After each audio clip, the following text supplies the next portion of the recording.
The rain hammered against the windows of the Coronado Naval Base as Commander Sarah Mitchell reviewed the morning briefings. 20 years in the Navy had taught her to expect the unexpected, but nothing prepared her for what walked through her office door that Tuesday morning. He appeared without warning, like smoke materializing into human form. No knock, no announcement from her secretary, no security escort. One moment she was alone, the next a man stood before her desk as if he had always been there. He was tall but not imposing, lean but not thin, with weathered hands and eyes that seemed to hold decades of secrets. His clothes were simple civilian attire, nothing remarkable, yet something about his presence commanded immediate attention. "Commander Mitchell," he said, his voice carrying an authority that made her spine straighten involuntarily.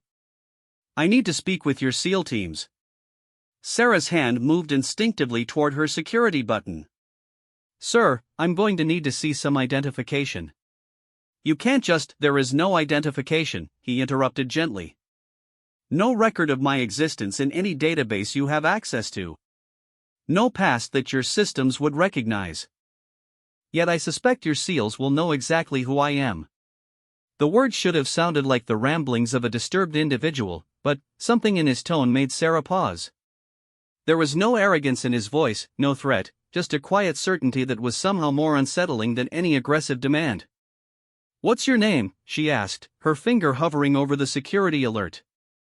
"Names are for people with official existence," he replied. "Your men call me the Ghost Walker." "Has anyone mentioned that name to you, Commander?" Sarah's blood turned cold. The Ghost Walker was a legend whispered among Special Forces units, a story told in hushed tones around training camps and deployment zones. According to the tales, he was a shadow figure who appeared when missions went impossibly wrong, when teams were trapped behind enemy lines with no hope of extraction. Some said he was a rogue operative who had gone so deep undercover he had forgotten his own identity. Others claimed he was something else entirely, something that couldn't be explained by military records or government classifications. "The Ghost Walker is a myth," Sarah said, though her voice lacked conviction. "Myths don't save lives, Commander. But I have saved many of your people. Teen 6's extraction from Somalia 3 years ago when their helicopter went down. The classified mission in Syria where 12 SEALs were surrounded by enemy forces. The underwater rescue in the Baltic Sea that never made it into any official report. Each incident he mentioned was classified at the highest levels. Information that should have been accessible only to a handful of people with the highest security clearances. Yet he spoke of them as casually as discussing the weather. How do you know about those operations?" Sarah demanded. "Because I was there. Because when your government's official channels fail, when traditional military resources are exhausted, when good soldiers are about to die for political reasons or bureaucratic delays, someone has to act." He moved closer to her desk, and she noticed his boots made no sound on the floor. "I am that someone." Before Sarah could respond, her office door burst open. Chief Petty Officer Marcus Torres, leader of SEAL Team 7, stood in the doorway. Torres was a mountain of a man, 6 feet 4 inches of pure muscle and combat experience. He had served 4 tours in Afghanistan and had more confirmed kills than anyone wanted to count. Nothing frightened Marcus Torres. Yet when he saw the man standing before Sarah's desk, Torres snapped to immediate attention, his back rigid as a steel rod, his eyes fixed straight ahead in perfect military bearing. "Sir," Torres said, his voice filled with a respect Sarah had never heard from him before. "At ease, Chief," the Ghost Walker replied. "I need to address your team." "All of them?" "Yes, sir." "How long do you need to prepare?" "They're already assembling in Conference Room Delta. They felt my presence the moment I entered the base." Sarah looked between the two men in confusion. "Chief Torres, how do you know this man?" Torres kept his eyes locked on the Ghost Walker. "Permission to speak freely, sir?" "Granted." "Commander, 3 months ago in Afghanistan, my entire team was pinned down by Taliban forces in a valley with no exit. We were taking heavy casualties, running low on ammunition, and our radio was dead. Command thought we were already Kia." Torres paused, his jaw working as if the words were difficult to form. This man appeared from nowhere, took out 17 enemy combatants single-handedly, and guided us to an extraction point that shouldn't have existed on any map. That's impossible, Sarah protested. There's no record of any such rescue operation. Because it never officially happened, the Ghost Walker said. The mission your team was on doesn't exist in any government file. The valley they were trapped in isn't on any official map. The Taliban forces they encountered were supposedly eliminated weeks earlier according to intelligence reports. He turned to face Sarah directly, and she felt the weight of his gaze like a physical force. Tell me, Commander, in your 20 years of service, how many operations have you been involved in that never appeared in any after-action report? How many missions that saved American lives but could never be acknowledged because they violated international law or diplomatic agreements? Sarah's mouth went dry. There had been several such operations, classified so deeply that even thinking about them felt dangerous. Black Ops missions that pushed the boundaries of what was legal or moral, justified only by the lives they saved and the disasters they prevented. Too many, she admitted quietly. Now imagine someone whose entire existence is built around such operations. Someone who operates beyond the reach of government oversight, military chain of command, or international law. Someone who can act when official channels cannot, who can be in places where American forces are not supposed to exist. That's what you are? Sarah asked. That's what I've become. There was something almost sad in his voice. I gave up my identity, my official existence, my connection to the normal world, so that I could save the lives of people like Chief Torres and his team. Torres shifted slightly, drawing their attention.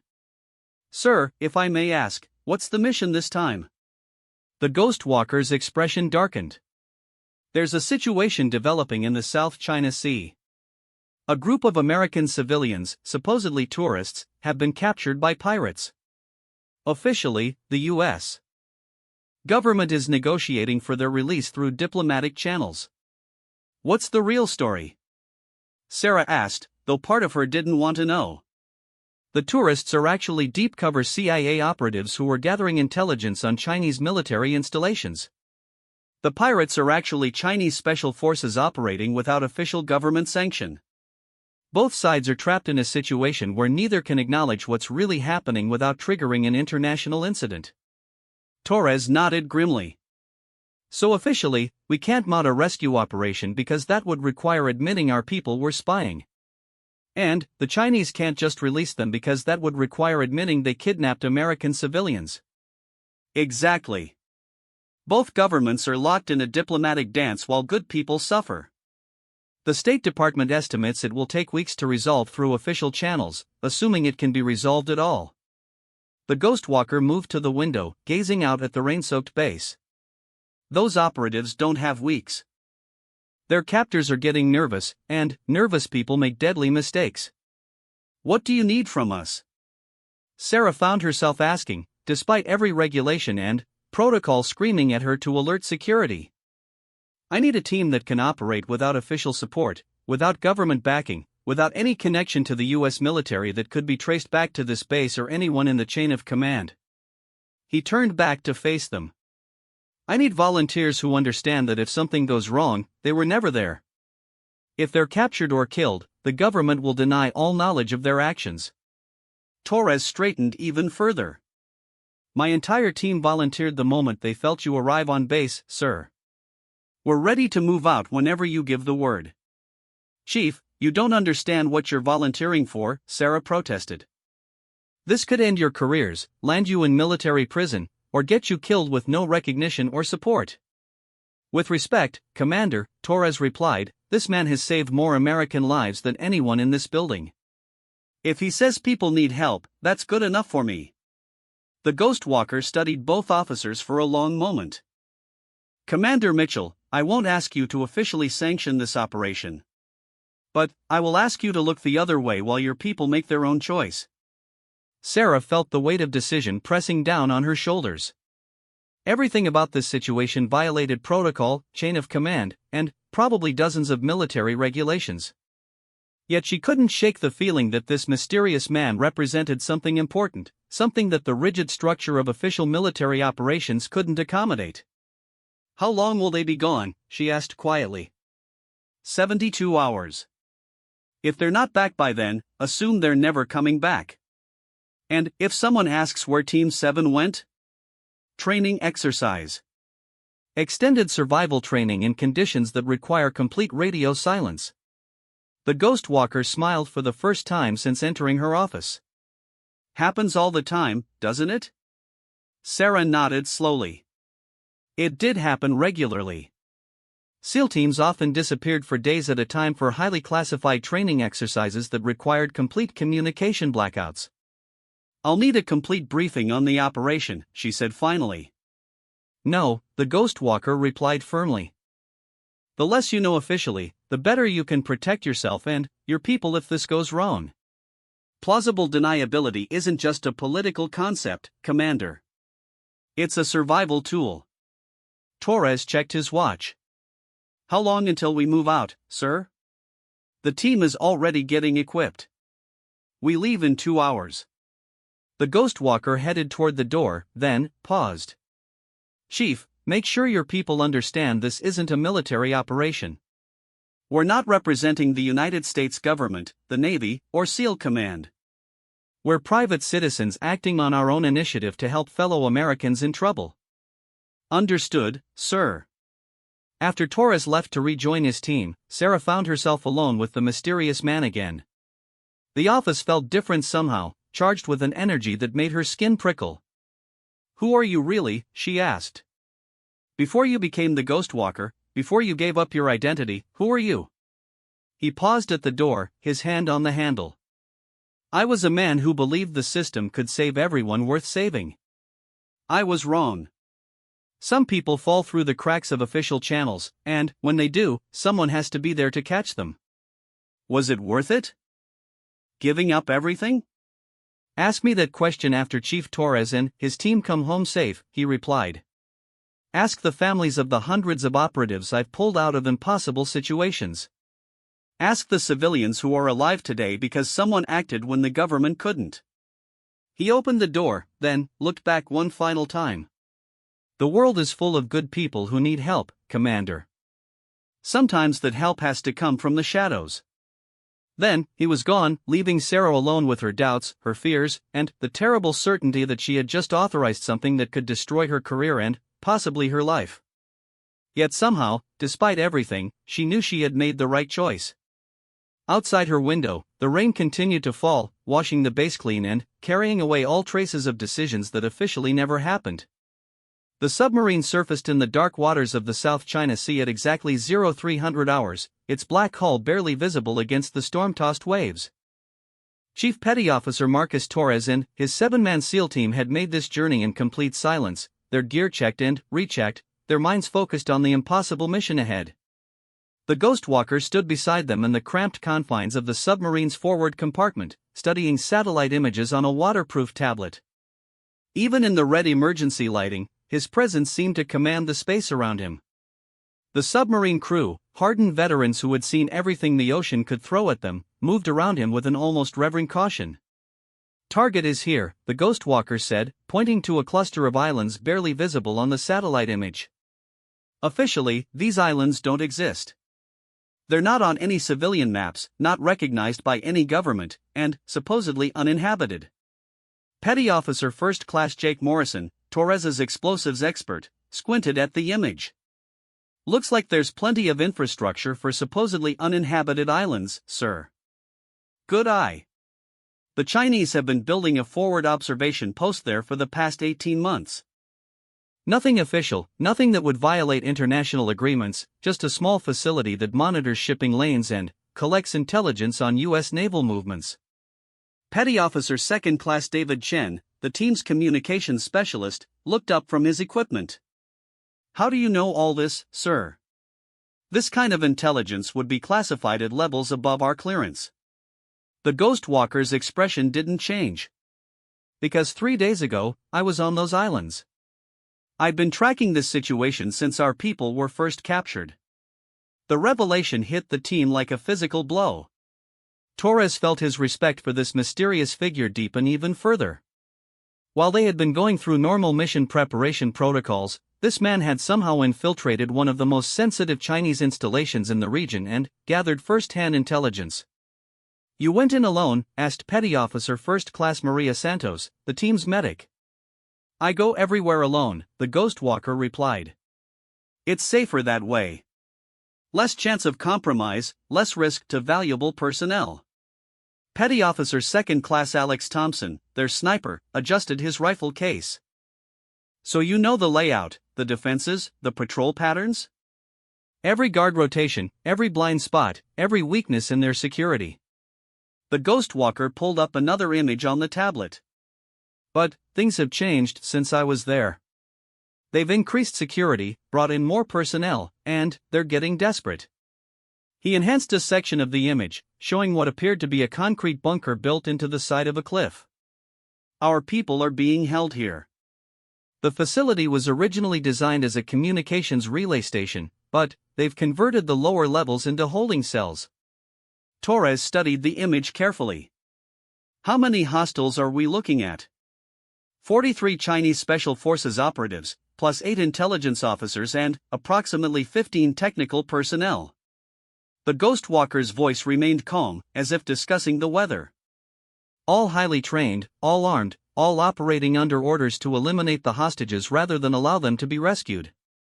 66 hostiles against 8 of us, muttered Morrison. "I've seen worse odds." "You haven't seen these odds," the ghost walker corrected. "These aren't regular soldiers or even standard special forces.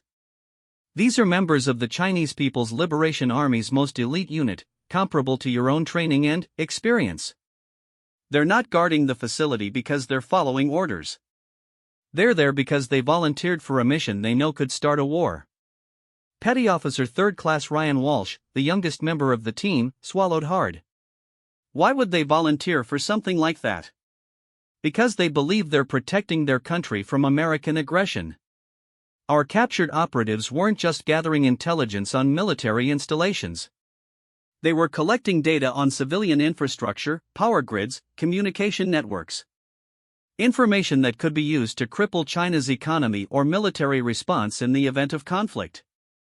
Santos checked her medical supplies one more time. "So from their perspective, they captured enemy spies who were planning to attack their homeland." "Exactly. Which means they won't hesitate to kill the hostages if they believe a rescue attempt could lead to that intelligence falling into the wrong hands." The ghost walker closed the tablet and secured it in his gear. "This isn't a simple extraction, people. This is a race against time and ideology." The submarine's captain, a weathered man named Phillips, approached their group. "We're 2 miles from the drop point. Weather's getting worse up there, but that might work in your favor. Visibility's down to almost zero." Torres nodded. "How long until pickup?" 72 hours from now, same coordinates. "If you're not here, we leave without you." "That's not negotiable." Phillips looked directly at the ghost walker. "Sir, with all due respect, my orders came from so high up the chain of command that I don't even know who issued them. But I was told to give you anything you need, no questions asked." "Understood, Captain. We'll need the DSRV prepared for immediate launch. 8 personnel, full combat gear, plus 1 additional passenger who may require medical attention." "The hostages," Chan realized. "How many are we extracting?" "Officially, 5 American tourists. Actually, 3 CIA operatives and 2 NSA analysts." The ghost walker began checking his own equipment, weapons, and gear that seemed to defy easy categorization. "Dr. Emily Rodriguez, CIA operations specialist with 15 years of deep cover experience in Asia." "Michael Chang, NSA signals intelligence expert." "Sarah Williams, CIA linguistics specialist fluent in 7 Chinese dialects." "James Parker, NSA computer security specialist."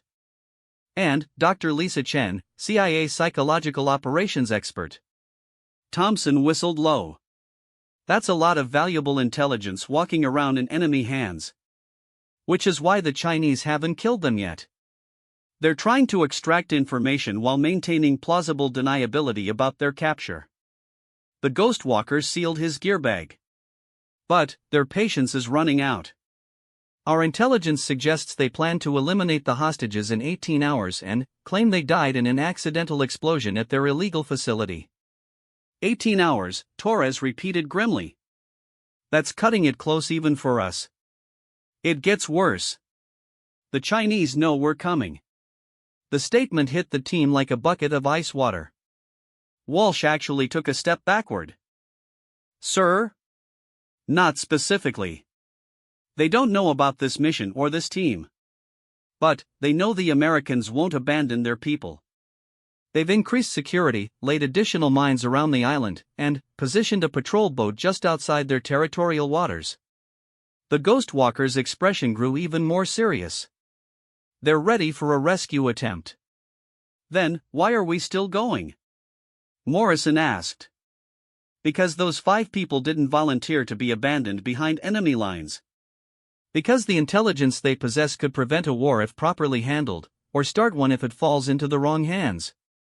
And because sometimes doing the right thing means accepting impossible odds. The submarine began to slow, and Phillips returned to check on their progress. 5 minutes to drop point. DSRV is ready for launch. The deep submersible rescue vehicle was their ticket to the target island. Designed to operate in the worst possible underwater conditions, it could carry their entire team plus equipment to within striking distance of the enemy facility. As they prepared to transfer to the DSRV, Torres found himself studying the Ghost Walker more carefully. The man's gear was unlike anything in the standard military inventory. His weapons appeared to be custom-built, designed for maximum effectiveness with minimal visibility. His communications equipment was so advanced that Torres couldn't identify half the components. His body armor was thin as silk but felt harder than steel when accidentally brushed against. "Sir," Torres said quietly as they prepared for launch, "can I ask you something personal?" "You can ask. How long have you been doing this? Operating without support, without backup, without any safety net?" The Ghost Walker paused in his equipment check. 8 years, 4 months, 16 days. The precision of the answer was unsettling. "Do you ever regret it? Giving up your old life?" "Regret is a luxury I can't afford, Chief. Doubt gets people killed, second-guessing leads to mission failure, and personal feelings compromise operational effectiveness." "That doesn't really answer my question, sir." For the first time since Torres had met him, the Ghost Walker seemed to consider a question carefully before responding. "There was a mission in Pakistan 5 years ago. A group of aid workers had been kidnapped by terrorists. Official channels said the situation was too volatile for a rescue attempt, too many political complications, too much risk of international incident." He continued his equipment check as he spoke. "I went in alone. Found the aid workers in a cave complex in the mountains.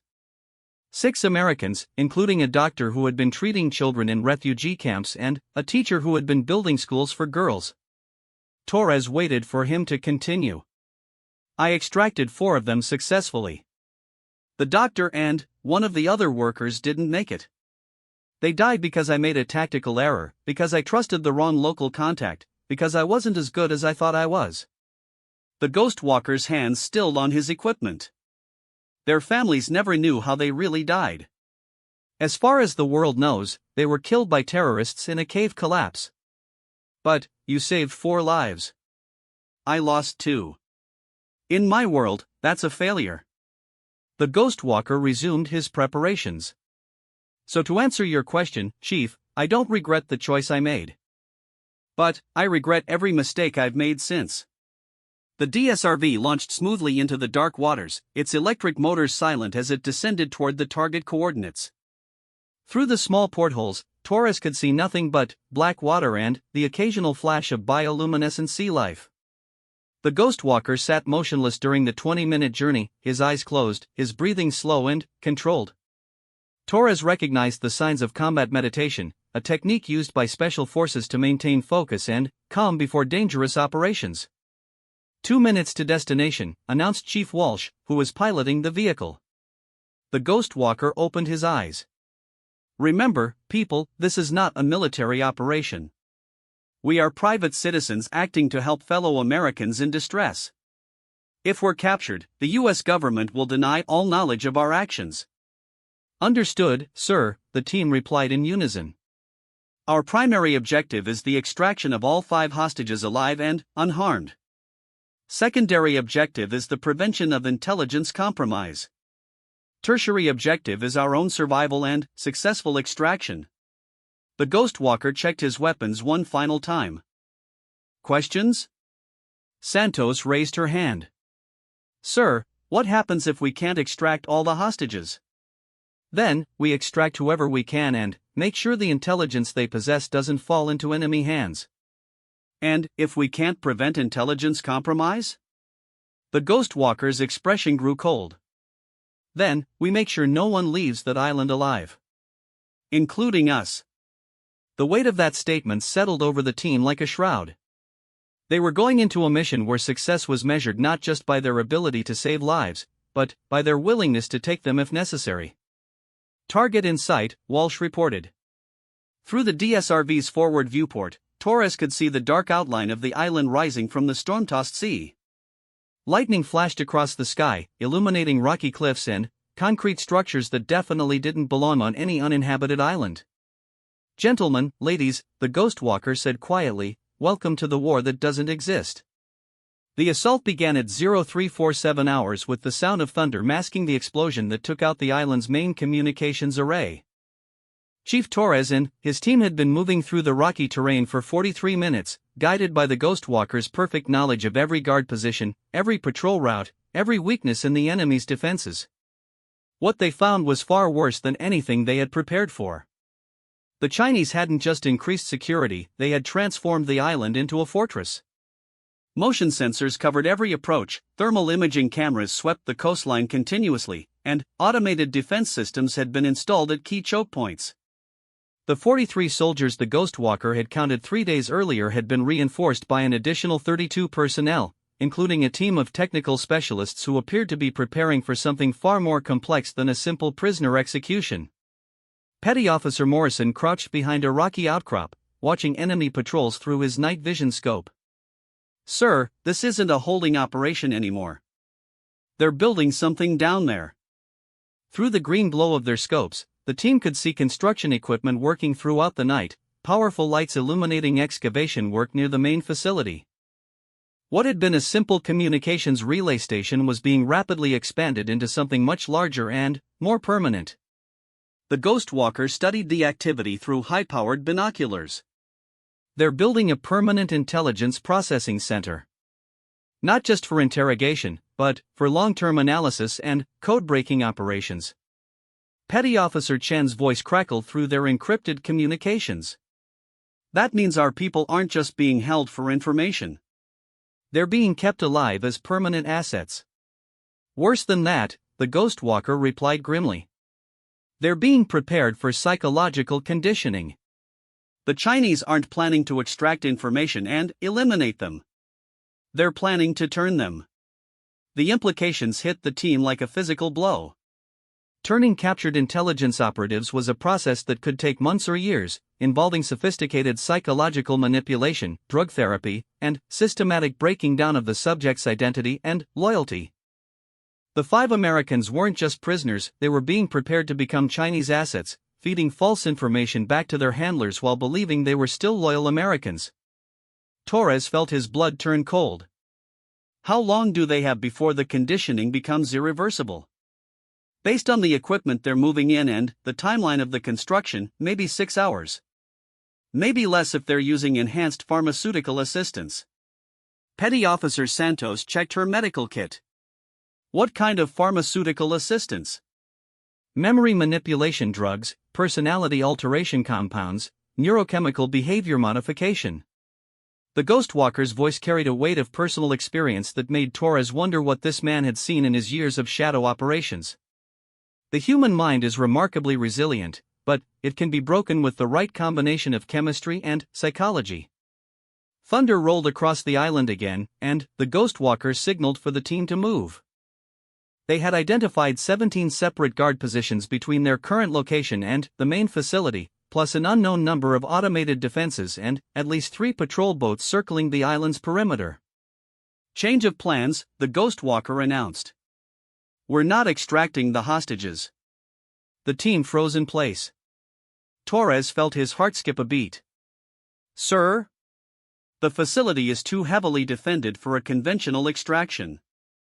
We'd lose half the team just getting to the holding cells, and the other half trying to get out. The Ghost Walker began moving toward a different section of the island, one that led away from the main facility. We're going to make them come to us. Morrison followed close behind, his explosives pack ready for deployment.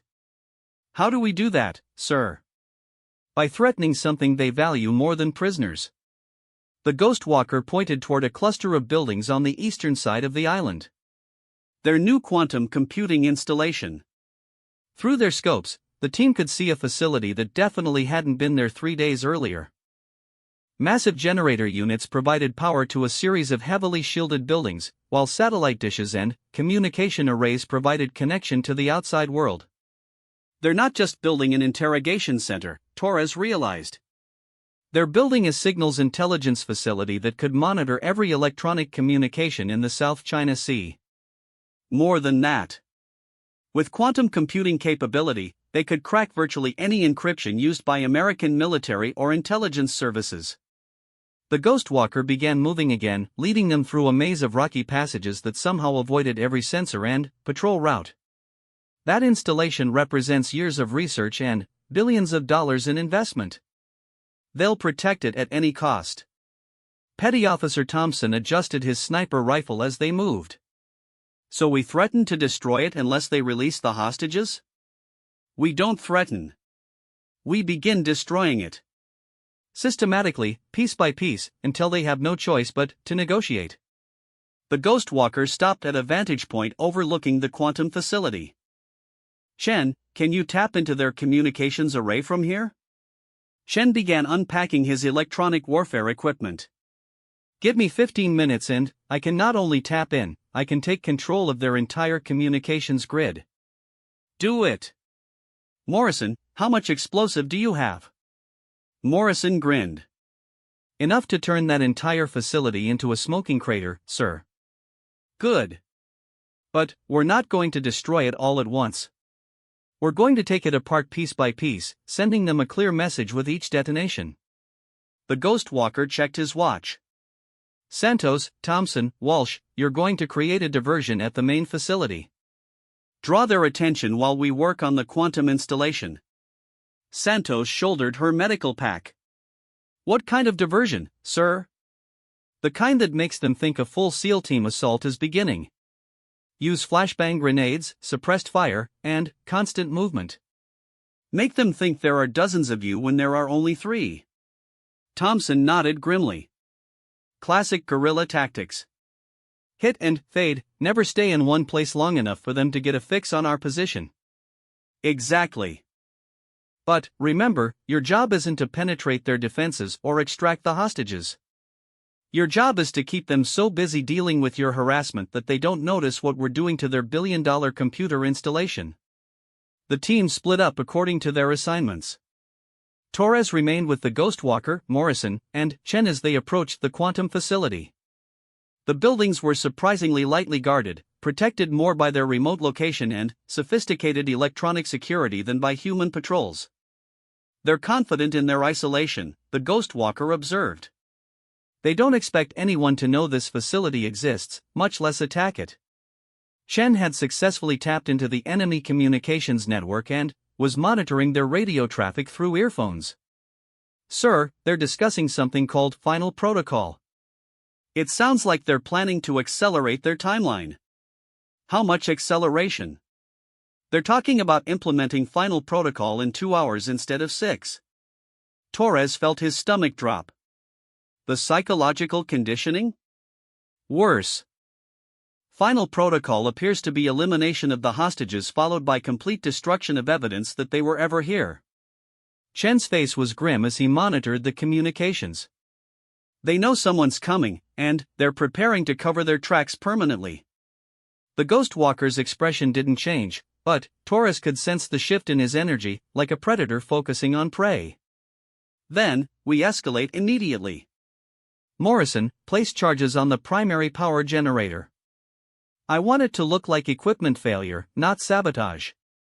Morrison moved toward the generator building with the silent efficiency of a professional explosives expert. Within minutes, he had placed charges that would take out the facility's main power supply while leaving evidence that suggested mechanical failure rather than enemy action. Chen, once the power goes down, I want you to inject a virus into their computer systems before the backup generators come online. Something that will corrupt their data files but leave the hardware intact. What kind of virus, sir? Something that makes them think their own people are sabotaging the operation from the inside.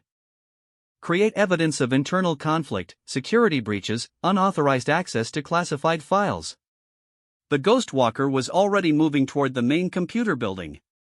Make them paranoid about their own personnel. The first explosion came right on schedule. The main generator building erupted in a shower of sparks and smoke, plunging the entire quantum facility into darkness. Emergency lighting kicked in seconds later, but the primary power grid was completely offline. Chen immediately began his electronic assault, his fingers flying over the keyboard as he injected carefully crafted malicious code into the enemy computer systems. Virus deployed, sir. Their security logs will show unauthorized access attempts from multiple internal terminals, plus evidence of data corruption that matches the pattern for insider sabotage. Excellent.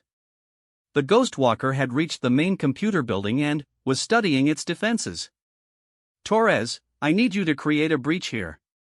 Make it look like forced entry, but keep the damage minimal. Torres used a small shaped charge to blow the building's reinforced door. The explosion was carefully controlled, creating obvious evidence of intrusion while leaving the interior largely intact. From across the island, they could hear the sounds of Santos's diversionary attack. Automatic weapons fire echoed off the rocky cliffs, punctuated by the sharp crack of flashbang grenades and the occasional larger explosion. To anyone monitoring the situation, it would sound like a coordinated assault by a much larger force. Sir, Chen reported, enemy communications are going crazy. They're convinced they're under attack by at least a full platoon of American Special Forces. Perfect. Morrison, second charge ready? Standing by, sir. The second explosion took out the facility's satellite communication array, severing their connection to mainland China and leaving them completely isolated. The Ghost Walker had timed the attack perfectly. The enemy couldn't call for reinforcements, couldn't report the attack to their superiors, and couldn't coordinate their response effectively. But, instead of the confusion and panic he had expected, the enemy's response was swift and professional. Within minutes of the second explosion, armed teams were moving toward the quantum facility with military precision, while other units began a systematic sweep of the diversionary attack area. They're adapting faster than expected, Torres observed. These aren't ordinary soldiers, the Ghost Walker replied. They're elite special forces, and they're following a predetermined response plan for exactly this kind of situation. Chen looked up from his equipment in alarm. Sir, they're implementing final protocol right now. The hostages are being moved to a new location. Through their scopes, they could see vehicles leaving the main facility, heading toward what appeared to be a helicopter landing pad on the far side of the island. The Chinese weren't planning to execute the hostages on the island, they were planning to extract them to a location where they could be eliminated without leaving any evidence. How long before the helicopter arrives? Torres asked. According to their communications, 12 minutes. Torres felt desperation creeping into his voice. Sir, we can't reach the landing pad in time, not with all those patrols between us and the hostages. The Ghost Walker was silent for a long moment, studying the tactical situation with the calm focus that had made him a legend among Special Forces units. Chen, can you access their helicopter communications? Already on it, sir. Chen's fingers flew over his keyboard. I'm intercepting their flight control communications now. Good. I want you to send a message to the incoming helicopter. Tell them the landing pad has been compromised and they need to use the emergency backup site. Where's the emergency backup site, sir? The Ghost Walker smiled grimly. Wherever we want it to be. Make up coordinates that will bring them to us instead of to them. Chen began transmitting false flight instructions, using captured enemy communication codes to make the orders appear authentic. Message sent, sir. The helicopter pilot is confirming the new landing coordinates. Morrison looked confused. But, sir, when the helicopter lands at the fake coordinates and doesn't find the hostages, they'll realize they've been tricked. They won't land, the ghost walker replied. Because we're going to take control of that helicopter while it's still in the air. Torres stared at him in disbelief. Sir, with all due respect, how exactly do we take control of a helicopter in flight? The same way we've been taking control of everything else tonight. We make the enemy's technology work for us instead of against us. The ghost walker turned to Chen. Can you access the helicopter's navigation system? If it's connected to the same communication network as the ground units, then, yes. Military helicopters use integrated communication and navigation systems that are supposed to be secure, but if I can inject code through their radio communications. Do it. I want full control of their navigation, engine management, and flight controls. Chen hesitated. Sir, if I take control of a helicopter in flight and something goes wrong, we could kill the hostages ourselves. If we don't take control of that helicopter, the hostages are dead anyway. The ghost walker's voice carried absolute certainty. At least this way, they have a chance. As Chen began his electronic assault on the approaching helicopter, Torres found himself wondering once again who this mysterious man really was. The tactical skills he displayed were beyond anything Torres had seen in his own extensive special forces training. The technology he commanded was years ahead of standard military equipment. His knowledge of enemy procedures and capabilities was so detailed it seemed almost supernatural. Got it, Chen announced. I have control of the helicopter's flight systems.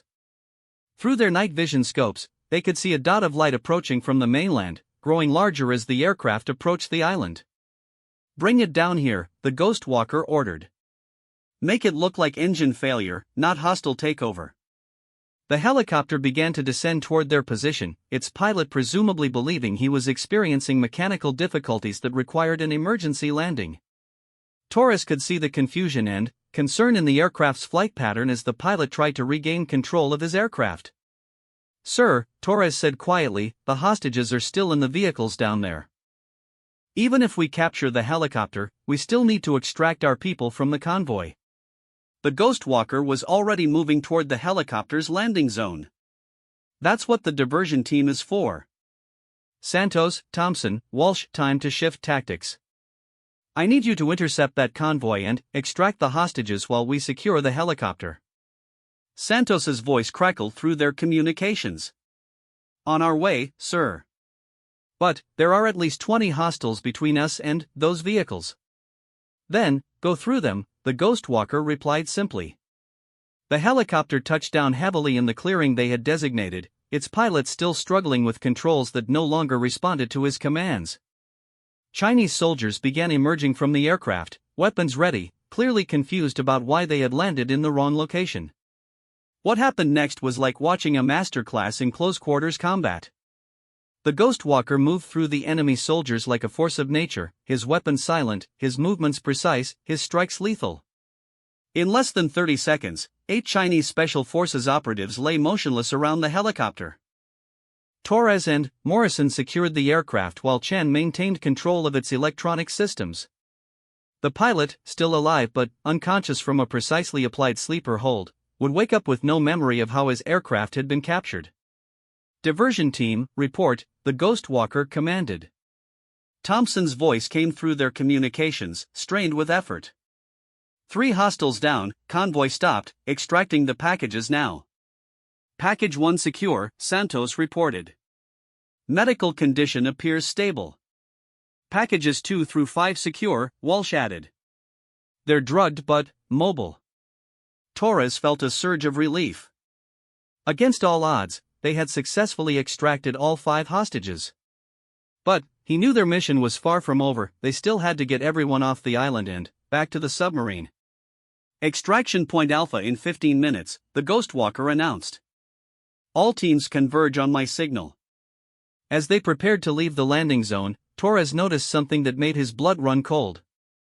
The unconscious helicopter pilot was wearing a communication device that Chen hadn't detected, a secondary system that operated on a different frequency from the main military communications. "Sir," Torres called out urgently. "The pilot has backup communications. He may have reported our position before going down." The ghost walker examined the device quickly. "Not may have. This is connected to Chinese mainland military command. They know exactly where we are, and they know we have their helicopter." As if summoned by his words, the sound of additional helicopters could be heard approaching from the mainland. Not one or two aircraft, but the deep roar of multiple heavy military helicopters carrying what sounded like a significant number of troops. "How many?" Morrison asked grimly.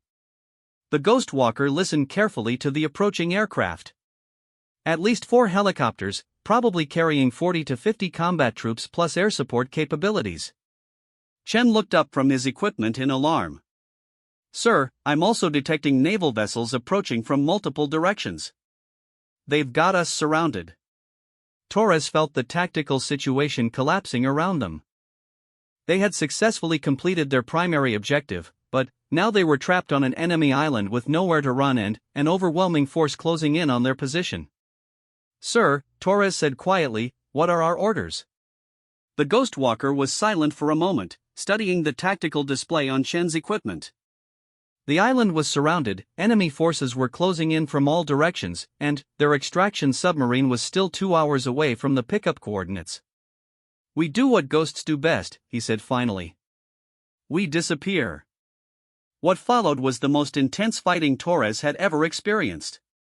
The ghost walker seemed to anticipate every enemy move, leading them through a maze of defensive positions that maximized their advantages while minimizing enemy strengths. They fought a running battle across the island, using Morrison's explosives to create choke points, Chen's electronic warfare to disrupt enemy communications, and Santos's medical skills to keep the drugged hostages mobile and alert. But it was the ghost walker himself who made the difference. He fought like a man who had nothing left to lose, with a precision and intensity that bordered on superhuman. Enemy soldiers fell before him like wheat before a scythe, and his tactical decision seemed to anticipate enemy movements before they happened. By the time they reached the extraction point, they had been fighting continuously for 2 hours. The hostages were safe, the team was intact, and the enemy had paid a terrible price for their attempted capture operation. As the submarine's recovery vehicle surfaced to collect them, Torres found himself looking back at the burning island they were leaving behind. The quantum computing facility was a smoking ruin, the communications arrays were destroyed, and enemy casualties were severe enough that the Chinese would never officially acknowledge what had happened there. "Sir," Torres said as they transferred to the submarine, "I have one more question."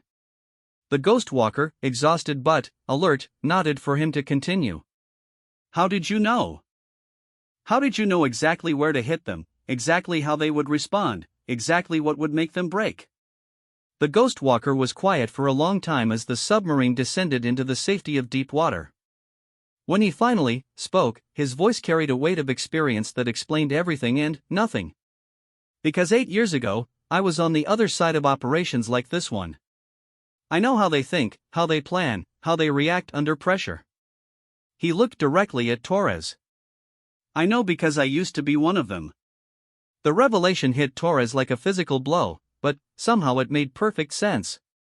The ghost walker's intimate knowledge of enemy procedures, his understanding of their psychology, his ability to anticipate their every move, it all came from personal experience on the other side of the conflict. "You were Chinese military intelligence?" Torres asked quietly. "I was American military intelligence operating so deep undercover that I forgot who I was supposed to be working for." The ghost walker's expression was unreadable. "When I finally remembered, I had to choose between my mission and my conscience. I chose conscience." "And that's when you became the ghost walker?" "That's when I realized that sometimes doing the right thing means giving up everything else. Identity, loyalty, safety, connections to the normal world." He looked out at the dark water passing by the submarine's portholes. "Sometimes saving lives requires sacrificing the life you used to have." As the submarine carried them back toward American waters, Torres found himself thinking about the 5 people they had rescued, the intelligence that had been preserved, and the war that had been prevented. The Ghost Walker had achieved an impossible mission against overwhelming odds, but the cost had been higher than Torres had realized. The man sitting across from him wasn't just someone who operated without official support, he was someone who had given up his very identity to protect people he would never officially meet, in service of a country that could never acknowledge his existence. "Was it worth it, sir?" Torres asked finally. The Ghost Walker smiled for the second time since Torres had met him. "Ask me that question when those 5 intelligence specialists are safely home with their families. Ask me when the intelligence they preserved prevents the next war. Ask me when the next team of SEALs doesn't have to risk their lives because someone was there to handle the situation before it became a crisis." Outside the submarine, the ocean stretched endlessly in all directions, hiding the movements of submarines and surface ships, covering the tracks of operations that officially never happened. In that vast darkness, the Ghost Walker had found his purpose, a guardian angel for people who operated in the shadows, a last resort for situations that had no official solution. And, somewhere in those dark waters, other crises were developing, other impossible situations were emerging that would require someone willing to sacrifice everything to save lives that mattered to no one except the people who lived them. The Ghost Walker closed his eyes and began preparing for whatever came next.